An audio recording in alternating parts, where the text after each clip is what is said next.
Buti na lang kaya pa. Orihinal na akda ni Marian de la Cruz.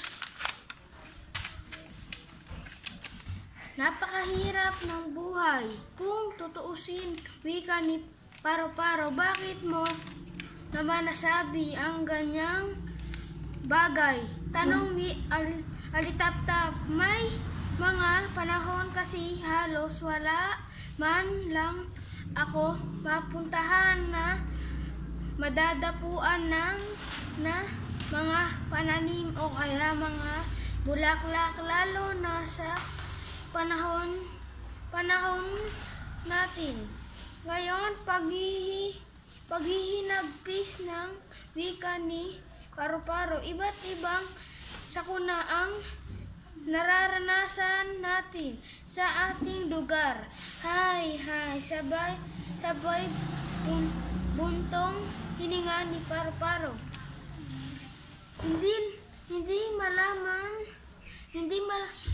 Hindi malaman ni Alitaptap kung ano ang kanyang sasabihin para mapagaan ang kalooban ng kanyang kasama.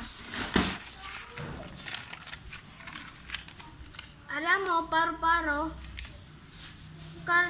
nakakalungkot man ang ating mga nararanasan, lalo na ngayon sa panahon ng pandemya. Nasasabi pa rin natin na mapalad pa rin tayo, sambit ni Alitaptap.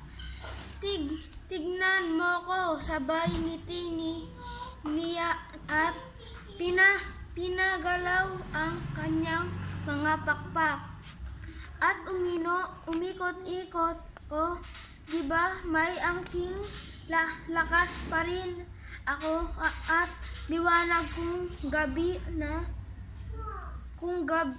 kung gabi na hindi ba isang bagay na dapat nating ipagpasalamat sa Diyos na wala tayong sakit at nagagawa nating malaya ang ating mga kailangan gawin. Paliwanag ni Alitaptap.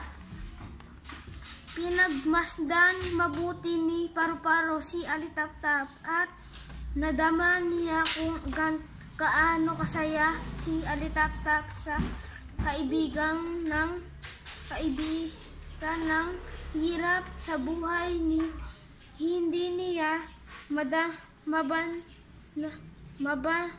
mabanaagan ng panlulumo o kawalang pag-asa si Alitaptap.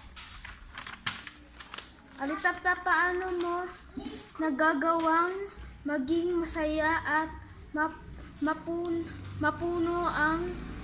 ng mga asa?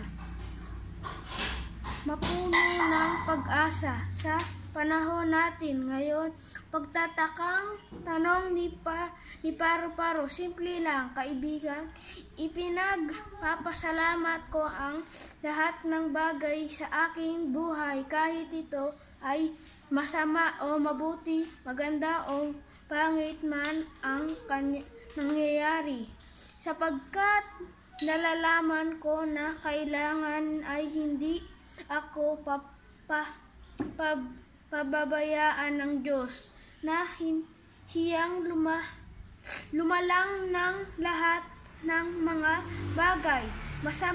Masayang tungo ni Alitaptap, kaya huwag ka mawawalang ng pag-asa. Palagi nating iisipin at ilalagay sa ating puso na nandyan palagi ang lumikha para tayo ay patnubayan at tulungan sa lahat ng panahon.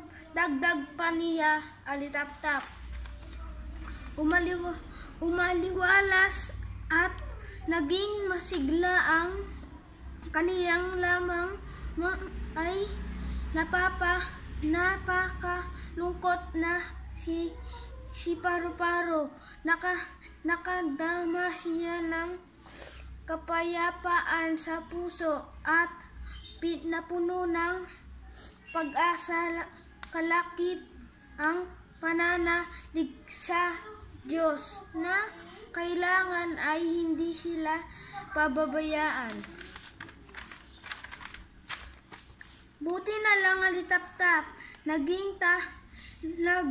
nagkita tayo ngayon sa kakahuyan at nagkausap.